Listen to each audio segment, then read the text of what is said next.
Father, special bless ako, Father. Kasi sa mission ako, Father. Spiritual missionary. Umiwala na yung katawan ko. Matagal na. Tapos nabalik ako. Kaya may YouTube ko, sir. Kaya magpabilis ako sa iyo. Birthday mo ngayon? Di birthday, yung ano lang, yung mission ko. Mission. Anong mission mo? Yung vision. Ha? Vision. Vision? Anong vision mo? Yung nakikita. Anong nakita mo? Nakita ko si Lord sa Ama. Tapos pag nag-pray ako, makikita nila. Kaya spiritual visionary, YouTube ko. Anong mukha niya? Siya ito. May mukha? Oo. Nung parang panaginip ko, ito pa din. Ito. Kaya nagpa-publish ko. Saan ka galing? Galing kayo sa taga Manila ka? Oo, kuhan ko na taga Victoria ko. Victoria. Lugay ka sa Manila? O lugas pa na nga. May Bible Couples Corporation, nag-Bible Apostolic ko. Gindulman. Hindulman ka? Katoliko lang ka? Oo, simple naman.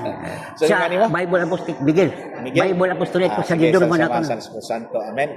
O ginusudong nga maludong may kumaon ang imuhang alagad o sulugon nga si Miguel na diha sa iyahang mga nakita nga espirituhanon makata kinig benepisyo sa iyong kagalingon labi na sa paghatod sa may balita na kusoban o himua nga iyahang kinabuhi maayong ehemplo o paningingnan na kusoban o makaila punta may balita o ebanghelyo pinagis siyang kinabuhi o makahimuot ang iyahang kinabuhi diha kanimo diha sa iyong pagpalagad sa simbahan o diha kanimo o manalangin kung Diyos mo kaham sa tanan ang amahanan sa Espiritu Santo. Amen. Father, tabigi among kan sa Bible Apostolic sa kan Gidulman. Father, thank you.